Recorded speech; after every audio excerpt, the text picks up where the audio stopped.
Hey folks, welcome back to the Inside the Mix podcast. Now in this episode I'm very, very excited to welcome our guest today. We've got the one and only Michael Oakley joining us today. And so for those of you who are unsure who Michael is a Scottish singer-producer who is residing in Canada. He's currently signed to New Retro Rave Records. His retro-inspired electronic sound made his debut in 2017 with the album California, and it's continued through to the 2019 album Introspect and also Odyssey in 2021. So I've taken this from your Bandcamp here, Michael. So describe your music as melancholic postcards from my heart wrapped up in synthesizers and drum machines. I love that description, mate. How are you? Thanks for joining me.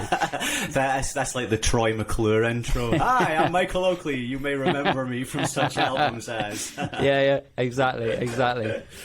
No, thank you for having me. I'm very excited to do this, you know. I mean, I'm sure I say that with every interview. Some of them I'm less sincere than others. But I genuinely really love talking about the creative process because I think there's a lot of myths about the creative process and the mixing and production process. And a podcast like this is the type of thing where we get to see the scaffolding, because when people see the finished tracks, they don't see the different drafts of the track that was along the way. They maybe don't see that the idea started out as a 16-bar loop that was 10 beats per minute faster in a completely different key and sounded nothing like what you heard in the record. Yep. So it's a great chance to kind of dive into that, to sort of hopefully make people feel a lot better about the creative process, knowing that I make many mistakes, and that's an important part of the process. Yeah, fantastic. And that is exactly what this podcast is about. So I'm really, really excited to dig into the creative processes and the songwriting and composition and music production and everything in between. So just for the audience listening, so what Michael's going to do, we're just going to go for a brief musical journey, as they say, just to get anyone who hasn't heard of you just up to speed on where we're at, and then obviously we're going to discuss everything that you sort of aforementioned. So what I'm going to do is I'm going to jump forward a bit. So from your bio, I've taken it that you originally from Glasgow, and you were in the cover band scene and releasing music, and then you released the debut album of California. So I think what would be quite cool is you're in a cover band, and then you sort of transition to that album of California. Maybe just a bit of background in terms of how you made that step from the cover band scene to California. Well, even before that, I think I was in a band trying to get a mainstream record deal. And, the music that I was doing at that time, this is, we're going back to like 2007. And this was at a time when, retro was still a little bit regarded as hokey. Retro wasn't quite taken as seriously. I mean, retro was the Killers adding synthesizers into indie music. That was retro, and it wasn't the kind of authentic retro. It was just, here's some nice microKORG sounds that sort of sound a little bit retro. That must be retro, but it wasn't. But I was in a band. We were doing music that was somewhere between the Killers, Duran Duran, Coldplay. And it didn't work out, and the fallout from that for me was I kind of got fed up of the whole thing. So what do you do when you're a musician and you're fed up of writing music? You form a covers band and do weddings, and you whore out your talent for money. Yep. So joined a covers band in 2009, and I must say that experience was invaluable, because you had to pick the songs which got people up on their feet. So when you were picking songs and you would play those songs on the night, you would get a real direct experience of watching body language. Erasure, A Little Respect, immediately people go on the dance floor. The Killers, Mr. Brightside, immediately you'll see them go on the dance floor. There's just certain songs that are timeless, and there's something charming and characteristic about those songs which evoke a certain in somebody that makes them want to get in the dance floor. So I mean, I really got a good education on what songs are the ones which have stood the test of time and which ones are the ones that people emotionally connect with. certainly on a dance floor level.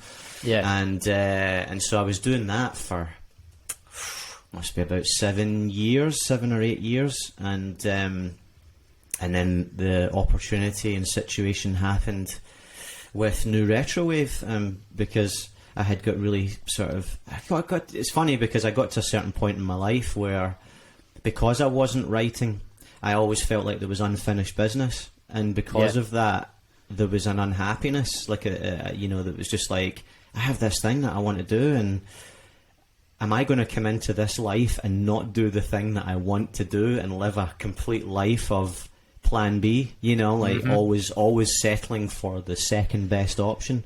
So a few life situations happened. I went through a separation from a girl that I was in a long-term relationship with, and the combination of that, feeling kind of like I wasn't happy in my place of life at that point, it kind of pushed me to start writing again, because I sort of had things to talk about. I thought, I can channel this cathartically into something, but this time I'm not going to make music that is for a record company.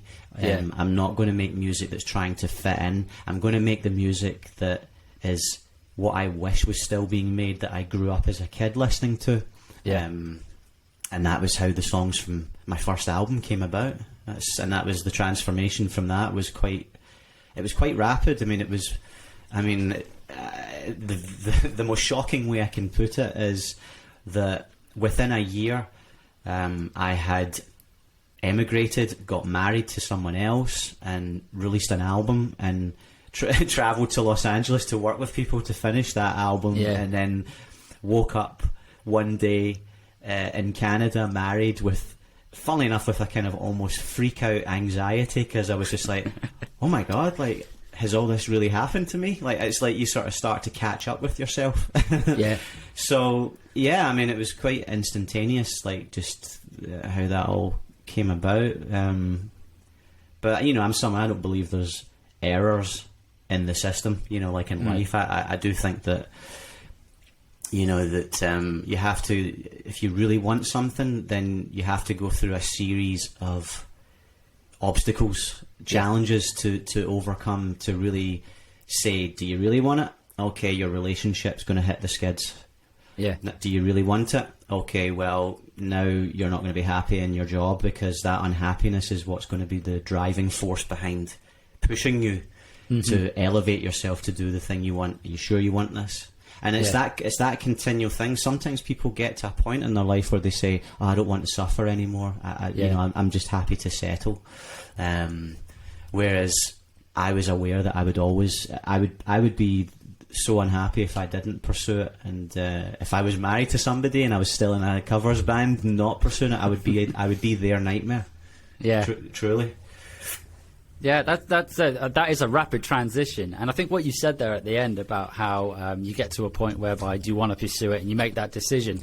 And I was listening to a podcast, or it might have been a short the other day, and it was there was, I don't know if it's evidence-based research, which was to say that often when you are at that point and you kick it to the curb, it's at that point often that you could have then kicked on and done what it is that you wanted to do, which I thought was quite interesting. Absolutely. At that point is usually the point where you're literally standing at the door ready to knock. And you're just, no, this is silly. Something gets in your head.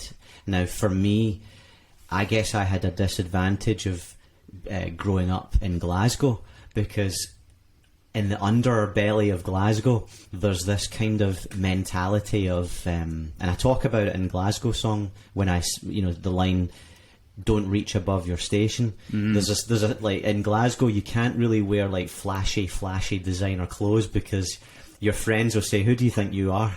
What you dressed like that for?" And it's a sort of joke sort of thing. They do it as a sort of joke, but underneath that, there is that little element of, who do you think you are? You're not Michael Bublé, you're Michael Oakley. Who do you think you are? And there was always that kind of underbelly of that mentality of staying small, and not reaching for your dreams, because it didn't really happen for a lot of people where I grew up. You know what I mean? It was I didn't grow up in poverty or anything like that, but I certainly grew up in a very working class area, and you know, it was always about, there's not many people that become successful musicians. You know, that can be your hobby. What are you going to do for a career? And it was like, well, I want to do music. And I even thought about this because I went to university, and I was going to become, well, in my head, I was going to become a teacher, like a lecturer at a college, a music lecturer. And halfway through the course, I realised, what am I doing? This is not me. You know, I'm not only too immature for this. There's somewhere else I have to be. You know, it was that feeling of, I want to do music, but I want to write music, and I want to have like a career as a singer-songwriter. And but the weight of the scale of the thing seems so insurmountable that you think, maybe I'll just stay claiming my bursary every month and just get a part-time job because it's easy. Yeah. And you know, you take the easy option, but like you say, you know, sometimes you can get people who are literally standing at the door of the success that they're looking for, and that little voice that I might have had from Glasgow of, who do you think you are, Michael? This is a pipe dream, you know. That little voice could creep in to sort of tap you in the shoulder and tempt you, and then you say, and you wouldn't even know that you were at the door already. Yeah. I mean, but every single person who's been successful has some kind of backstory of, you know, overcoming challenges, their own personal challenges or demons to get to where they want to, and there comes a point where you've got to get real about what you want and how you're going to get it.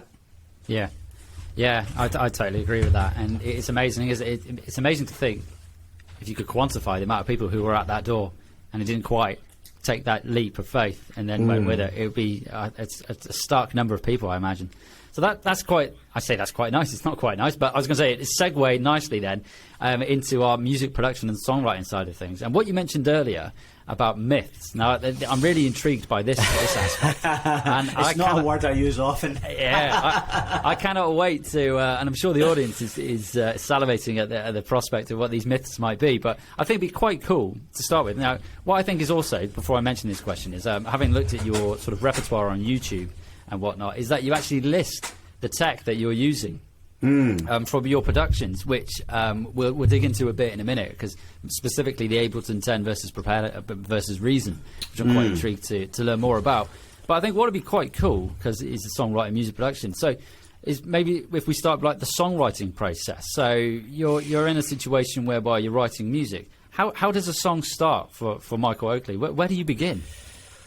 Well, usually if I'm sitting trying to sort of just compose ideas, I usually I do a whole pre-production process that I encourage everyone to do who's an electronic musician. So you know, the kind of back thing for most producers is, I'm going to get a DAW. So you decide on what you're going to use.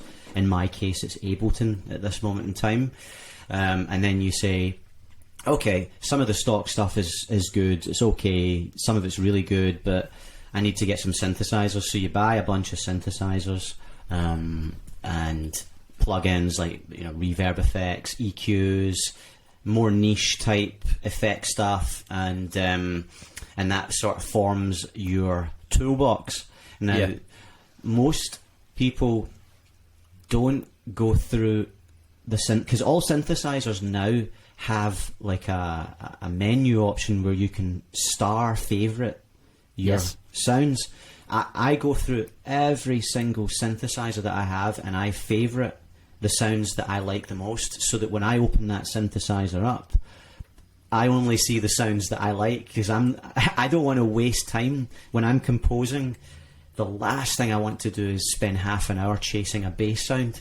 Yep. Or half an hour chasing a snare drum sound. I mean, it's, you know, you have to really get from A to B in the flow as quickly as possible. So when I sit down, I default to Usually likes of Omnisphere, maybe. I love Yep. Omnisphere. I love Reveal Sound Spire. Those two are probably my favourite and most used out of all of the synthesizers that I have. I find that's a sound I gravitate towards. So I'll open those up, and I have my own, I guess, private reserve, we'll call, of my favourite sounds that I've selected, so that when I go through them, there's that pad sound, that's really nice, and I'll start to kind of play around and find something, maybe a chord sequence, or if it's a more poly based sound, maybe I'll come up with a sort of little arpeggiated riff type thing, and then I'll start to revolve around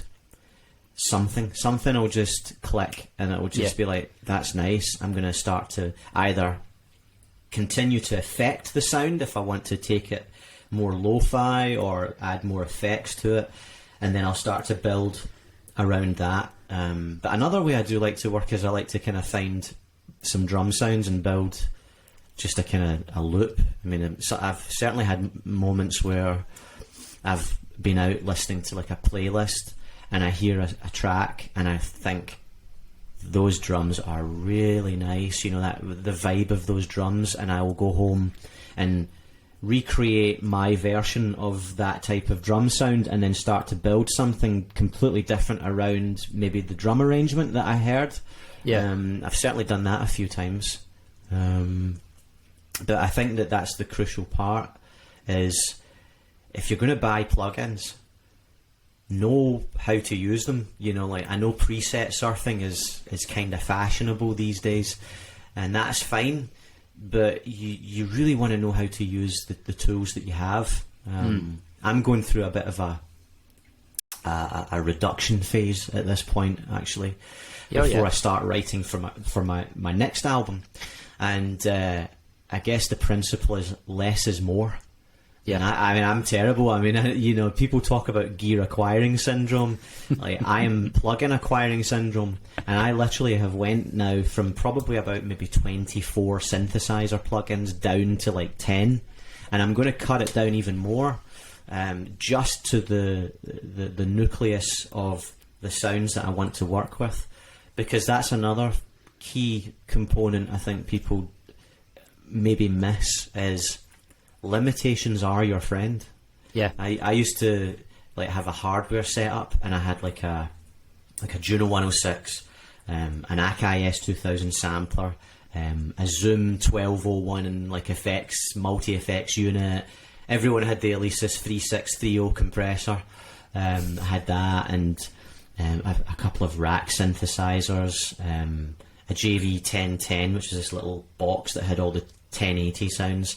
And I was using MIDI. I was using a crappy old PC running Cubase, MIDI, a mixing desk, and you know, I only had 16 channels to work with at that point with the Cubase I was using. So you were stuck with 16 tracks, and then polyphony, things like that. You know, that this only has 32 note polyphony. So if you're using this as a multi-timbral module, you know, you've got to be really careful about what sounds you choose to use from that, or are you going to bounce the sound to a sampler if it's drums to free up 8 notes of polyphony. And those limitations, they were a little frustrating, but they forced you to really get the best out of what you had, whereas now the possibilities are endless, and I think that actually is doing harm to creativity. I think people are maybe a little too convenient to use presets and drop stuff on and slap effects on without quite understanding fully how to use them, and what maybe like new ways that you can use and find your signature. Because within all the plugins you use, I have a signature within the plugins I use, because there's a certain way that I use those plugins that no one else will. There's just certain things I like, if you know what I mean. Like, there's a reverb plugin I love called Seventh Heaven, and it is a gorgeous reverb, but I only like to use it for drums. because it just is. There's something about the room sound of that reverb that really makes me feel like, oh, that makes the drum room feel of those whole of those sounds together feel quite organic. But other people would probably use it for more likely for a vocal, you know, and other instruments maybe just to get a different feel. You know, you want to sort of find out what your interpretation of how you use those plugins are, and you only get that by really understanding how to use the tools that you have. It's better to have 2 synthesizer plugins, 1 reverb, and maybe a couple of other multi-effects things, a compressor, and know how to use those, than having 15 synthesizer plugins, 5 reverbs and a whole bunch of other, and you're just hoping for the best and dropping the plugin on, finding a preset, and you don't know how it works. I mean, you really do have to know your tools to get the best out of them. Yeah, I totally agree with that, and it might sound quite harsh, but it's kind of like the old saying of all the gear and no idea in a way, isn't it? And it's kind of you're buying all this stuff, all these VST, all these plugins, in the hope that you put something together, and because you've got so many possibilities, that something's going to materialize. What I'd never considered is what you said right at the beginning there, is actually going through the plugin itself and favoriting all the, because I do favorite patches that I find, but it's more of a case of like I'll surf through and then favorite. But I don't know why I never considered doing that before, or actually just going through the actual the VST, the plugin, and then favoriting the sounds. Because much like you, when it comes to production, I do have there's a particular sound that I like, and whether it's pads, whether it's leads, strings, or whatever. And I do generally come back to those, but I definitely agree with the fact that I think when it comes to plugins and specifically sound design, knowing how to, just the basics really, of like LFOs and envelopes, and just knowing how to use them and how they can interact and how you can start to manipulate those pre-existing sounds is crucial. Is that something that you sort of learned through experimentation, or did you do some sort of course, or did it come organically? I think it's probably a combination of organically and probably one of the biggest learning experiences that I had, and not a lot of people know this about me, but I do a lot of work for sample pack companies, software developer companies. I've done work for Splice, Sample Magic, Sennheiser, Roland on their cloud service. Done work for Reveal Sound even, because I love Spire, and a lot of synthesizers I've done preset banks for. And I think probably the biggest learning curve that I got was probably when I started working for those companies, because it was a different mindset. You know, I was switching from composing and making sounds that I would use for my productions to a new mindset of I'm creating a product that has to have a diverse range of sounds that will maybe appeal to a wider range of people. I mean, that's what a factory sound bank is on any synthesizer. You know, there's probably about 3/4 of the factory library you'll never use, maybe more, you know. I only use probably about 5% of a sound library on a factory, if even, you know. You just find what you like and you use it. But that was the biggest learning curve, because then I had to really find out, how do you make that sound? You know, what is it that you do with the envelopes and the filter, and what type of filter to get that type of sound? You know, it's that was a different learning curve, and I think that has been one of the best learning curve experiences for me, because now I'm much faster at tweaking to find the sound that I'm looking for in my own productions, actually. Definitely. And because I was working in different styles, I was kind of forced to work in more pop based styles, modern pop, trance music, IDM stuff, and you know, it's amazing the shift of mindset, because you know, with you know, I guess a really easy description of when you make retro type sounds, you know, you can instantly get that retro sound by putting the attack up slightly on the filter of the ADSR, because it makes it just a little bit quacky, you know, that kind of wow wow, and immediately that just evokes those kind of bass sounds that are 80s sounds or poly sounds or brass sounds, and so that's a very like condensed description, but it's just little things like that. You know, the attack can really change the face of something on the filter. You know, but yeah, it's that's been the biggest learning curve, I think, because it pushed me. Because then it was, okay, if I don't do this, I'm not getting paid. You're sort of in that. You've got that sort of, the deadline is this, so you have to meet this deadline. So it's like, right, how do I make that PPG wave choir sound on this synthesizer using formants? It's like, okay, I need to figure this out, and you're pushing yourself, you're pushing your comfort zones. Yeah. Do you think that there, specifically with plugins, and because we're chatting about plugins, but do you think there could be a tendency for them to be overly complicated? Now, there's a plugin that I use in particular, and I really like, and it's Anna 2, and I think it's a fantastic plugin. And they market it as the Netflix of plugins, and it goes back to what you said there about appealing to everyone, because the sound bank on it, or in it rather, is huge. And much like you, I probably don't touch half of it, if not like 3/4 of it. But do you think there could be a tendency for them to be a bit too complicated, or too many features? Yes, I think so. I think that there's probably, we're splitting the musician level from beginner to intermediate to more advanced, for sure. And more advanced musician producers would use something like Pigments. I by love Pigments. Arturia.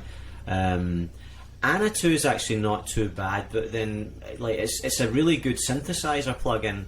I can see from the GUI how, you know, you could maybe be intimidated a little bit, but it is actually very simple. It's all laid out. But Anna 2 sounds great. That is a really good synthesizer. I've used that before.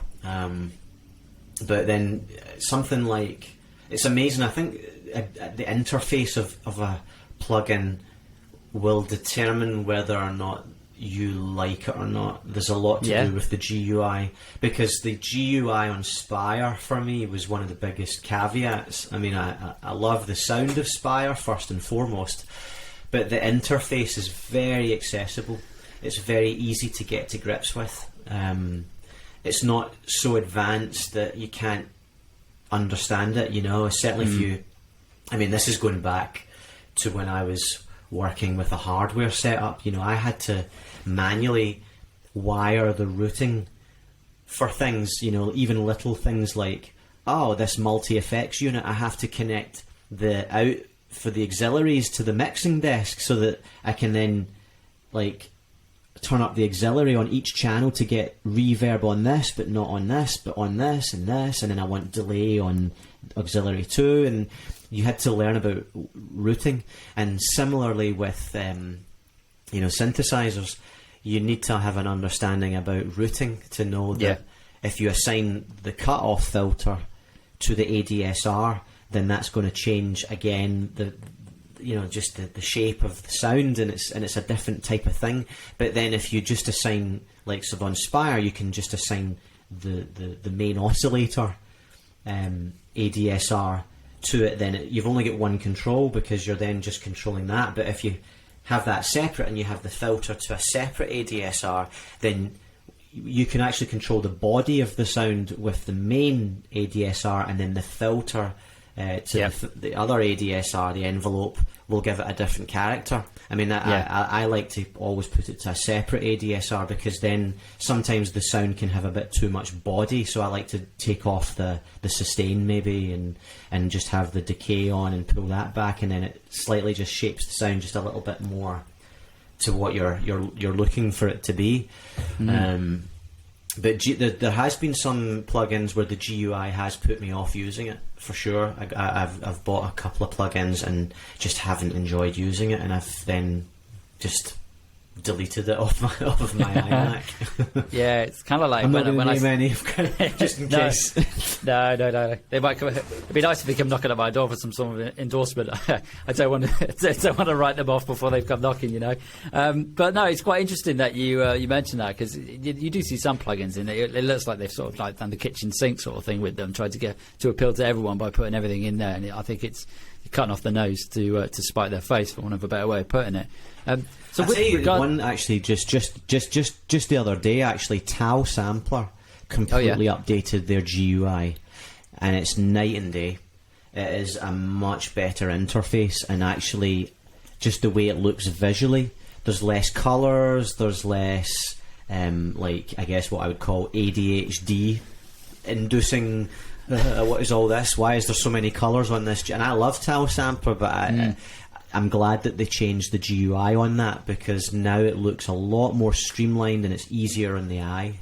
Yeah, I agree with that. I haven't seen the update, but I know when I've done like little shorts that I've put on Instagram or whatever, when I'm just going a little demo of a plugin, and I always refer back, and I've said it in previous podcasts, that I always go back to plugins where I don't like all the flashiness around the plugin and all these extra bits of animation. I don't need to see the spinning tape underneath. I just want it to work, and I want the controls to be there, and I want it to be intuitive. I don't need everything else. And I always, and every time I see that, or I see an update with that, I'm sort of like, I'm totally on board with it. So I totally agree with you on that one there. So with regards to sound design, say if you're a producer who's just starting out, what part of the sound design process should a new producer or new sound designer start experimenting with or learning about? I think that understanding the basics of sound design is crucial. I mean, do you know, it depends. I mean, if I always wanted to make sounds, whereas I know that not everybody that I know who is a composer wants to sit making sounds, they just want to preset surf, and I mean, that's fine, because there's a wealth of, you could buy Nexus and load that up with expansions. I mean, like I say, it's a very different process for me when I'm composing, because I fall into that category probably where I do edit the sounds to the shape of what I'm looking for, but most of the time I'm looking to find the closest approximation of a preset that will fit what I'm looking for, and then take it from there rather than start from scratch. But I do think that it's crucial for producers to have an understanding of sound design, certainly.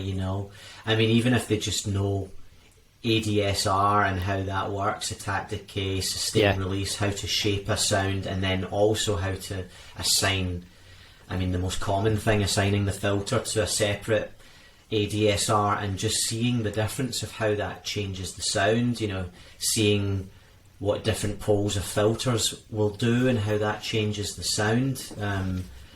I don't think that you have to get too in depth to know the basic tenets of that. But I do most certainly advise that you know how to do that. Effects is a completely different animal, but again, I honestly think that the most I've ever learned from like production is through simply just sitting, opening up the device and just playing with it until I'm like, oh, okay, that's nice. Yeah. And then you understand how it works, and you start to go, okay, rather than watching too many tutorials, because there's nothing better than in field, just getting your hands dirty and just doing it. Load a piano sound or something, and then just start slapping on a new reverb and saying, okay, this is a lot more digital sounding, and there's more decay time for this, and because of that it gives you nicer drone sounds. You start to sort of get these little opinions that you have of the plugins, like, oh, that's better for drones. A favourite reverb of mine is Native Instruments ROM, and I love it because there's the freeze function, and the freeze function can allow you to make some great textures. I mean, really, if you want to make background ambient textures or pad type stuff, you can really create some really nice stuff, freeze it, export it to wave, and then start to manipulate that to your liking. But that's like, again, you know, this is just trial and error. I've came to that conclusion because that's my preference of how I like to use it. But that's a reverb that's got like a 60-second decay time. and you would, I mean, a lot of people would probably think, well, what the hell would I want to do that for? Well, because if you cut the low end off and you just end up with that nice air, that's how you get a lot of those Ulrich Schnaus type dreamy Vangelis sort of things. Yeah. You know, everyone knows that, you know, reverb, if it's too much low end on the EQ of the reverb, you just get mud and you just get a horrible it's in the mix. But when you cut that out, it obviously allows more breathing space for the whole thing. But that works for long decays, you know, on pads, on like little poly sounds. It can just, like arpeggiators in particular, like just dreamy sort of arps. It adds a nice air to the whole thing, and you can pull it right back in the mix, but it just creates that nice floating kind of ambience in the background that just makes it feel otherworldly. Yeah, fantastic. A 60-second decay. I'm gonna have to look this up. I haven't used that particular plugin, but I love the sound of that, because much like yourself, I like creating those really sort of ambient and rich textures like you described there, and I think that's something I need to have in my weaponry. One question that sprung to mind then, whilst you were talking, is: have you ever, like, I've used Reactor in the past, Native Instruments Reactor. I haven't used it for quite some time. Have you ever created your own synth and used that in your production? So something like Reactor, or I know Max MSP, I don't know if you'd use that in a production, but maybe something like Reactor, and created your own synth from scratch and used that. I know of Reactor. I have Native Instruments Contact, and I have a few of those instruments. I did have Absinthe as well. I mean, they seem to have done quite a few bits and pieces that are like that, but I've never... I mean, in terms of modular, I guess, like building blocks, it's too time consuming for me. I just I don't really like to spend too much time, like, when I'm trying to create, certainly, because it gets in the way of the creative process. But then I also would have to counter that with some people who are musicians like to make more experimental, progressive, you know, sound morphing based music, like ambient music in particular, and a lot of kind of progressive techno stuff has more of that kind of evolving thing, so that sort of sound works for that, whereas I'm more about melodies and building something that would constitute a song, so that you know, I have structure where I've got, you know, intro, verse, pre-chorus, chorus, you know, that sort of thing, a bridge and whatever that I've got going on in the track. Whereas if I was doing more experimental and looking at a larger, longer thing, then I would probably be into that.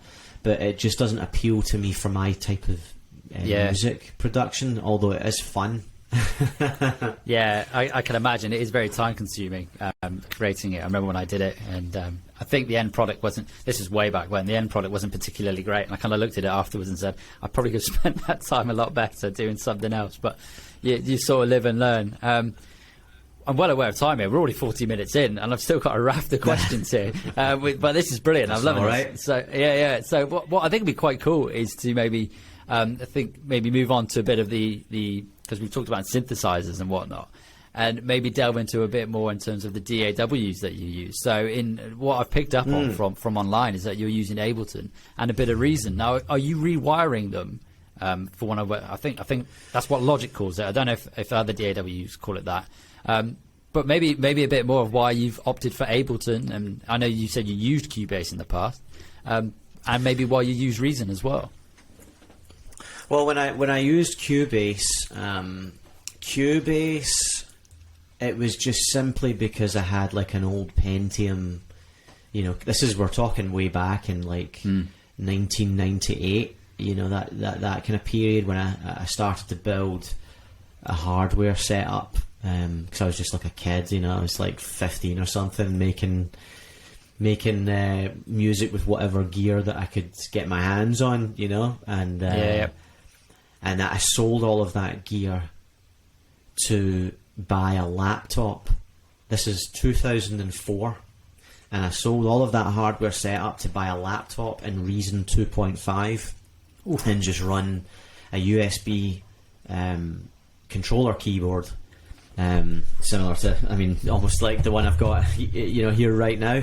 But I had that, and I actually found that I was way more productive with Reason than I was with my hardware setup, because the challenges with a hardware setup are you can't work on multiple tracks at the same time without having to then recalibrate every single device to the specifications of what that track had. And I was spending 20 minutes setting up hardware for, this song has these settings on the sampler, and then I need to load in the SCSI drive of samples in, you know, and all that stuff. So I got the laptop and immediately started to make more music because I could save the session. It was like automatic recall, and I would be working on several ideas at the same time. So moved to Reason, but again, the technology limitations of the time meant that I still could only run like 12 tracks, you know, on this like crap laptop. I mean, it was like technology still hadn't quite caught up unless you had thousands and thousands to spend, and I didn't. So it was literally, again, I was forced with limitations to have to bounce parts and trigger them as wave samples, and that was interesting. But but then I got a better laptop over the time, and I eventually managed to afford a MacBook Pro, and that was it. You know, I was using the latest version of Reason at that point, and that was what I guess I used for the entire California album, was using Propellerhead Reason, which is now Reason Studios. But I moved over to Ableton for Introspect for my second album, because the VST support at that time for Propellerhead Reason was not good. It was just too unpredictable. You know, I could only use 2 instances of Reveal Sound Spire, and the thing was, you know, clocking up that the computer was too slow, and that wasn't the case because I tried out Ableton and I could load 10 instances of Spire with no problem, and it was still only like 20% CPU. So I really only switched from Reason to Ableton out of frustration, because I couldn't use the plugins that I wanted to. I was in the middle of a song working on a track for Introspect, and I couldn't get any further ahead because just the implementation was really frustrating. So I ended up converting that session over to Ableton, and like I had to bounce all the MIDI and then load in and find the same settings, and I just thought, I'm not going back until this has been fixed. So I'm still on Ableton right now. I mean, I love the platform. I think that Reason's a wonderful platform. It is incredible. There is no software package that offers that amount of tools in one box for what it does. It is the best for in-box, especially if you're an electronic musician. It has the way it's laid out is almost like old school, like a rack with that appealed to me. The visual aesthetic of Reason is just so alluring. You know, you've got your samplers, the way they're laid out, and you can use them like an old school sampler. They have the synthesizers laid out in a way. Here's your subtractive synthesizer, here's your more additive type synthesizer, and here is a more modular based synthesizer. So they catered for different types of things within that program. So it still is a phenomenal program, and I have used it again. I rewired it into Ableton, and have used some of the sounds that way. Although I don't see myself using the platform as my sole platform and then using external plugins as third party plugins in that. I just think Ableton's a more stable platform for that. But I have such a deep love and affinity for Reason because it is just such a wonderful program. But yeah, just the workflow I like better in Ableton. It's just a lot better for working with audio as well, I think. Dragging and dropping audio, chopping audio, just working with it. But yeah, so from that moment on, I've now been a user of Ableton, occasionally bringing Reason into Ableton if there's any particular things that I want to use from that platform. Yeah, I can see why you'd make that jump from Reason to Ableton. I've used Ableton a bit myself, and you're right that I think in terms of like the manipulation capabilities of Ableton, it's so quick, and like the flex time. I know in Logic they call it flex time. I think it's called something similar in Ableton from when I used it. It's so good, and it doesn't impart artifacts on what you're doing as well, and it's very intuitive. And you've also got the element whereby I know you're on the live scene as well. Are you using Ableton to trigger sounds when you're performing as well? Yeah, I use Ableton whenever I've done live shows, and it's been solid as a rock. Yeah. I mean, I've never had a crash or any issues with the platform. It's very stable, and that was triggering a click track to my drummer and the guitarist, like sending multiple signals out and things like that. And yeah, it's very stable for that. I mean, the whole concept of Ableton Live was that it was originally conceived as a live performance tool, and then it was an afterthought that it got used as an actual recording platform. And it's kind of strange how it's morphed into being a recording platform that people happen to use as a live platform. Yeah, because it was actually conceived as the opposite of that. And then I think they just completely changed the platform to suit that ideology shift. Yeah, I can see that. They kind of pivoted. I guess they realised, you know what, if we've got more producers using this for the actual production element, we probably need to lean into that direction. But going back to what you said about Reason, I used Reason 5, and I think that was, I'm fairly certain Reason 5 was before it allowed you to use third-party plugins. I could be wrong. They just were so late. They were so late to the game with implementing VST, and I think that they tried to do rack extensions as their third-party plugin, and I think it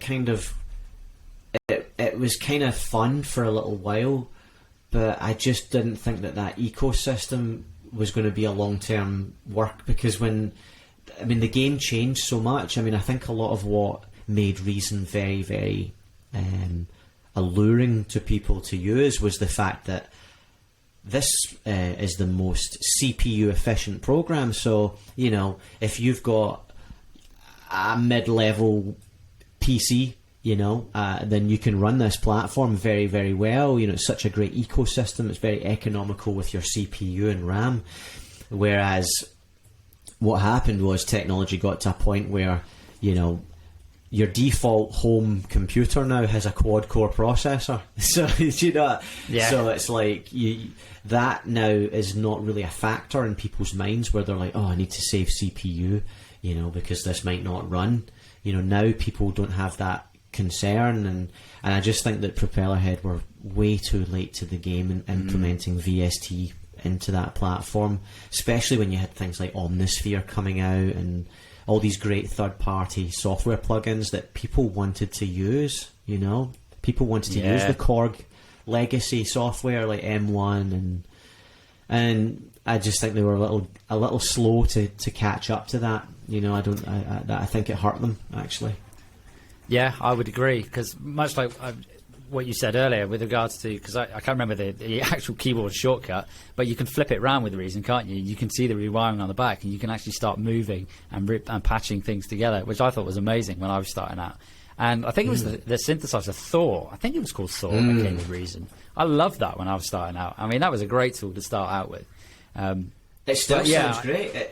Yeah, it does. I haven't used it in ages. Does it still sound good?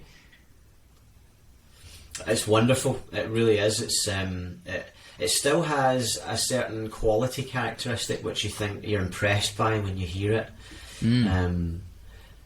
But I think that the other ones maybe haven't aged so well. Subtractor. And Maelstrom.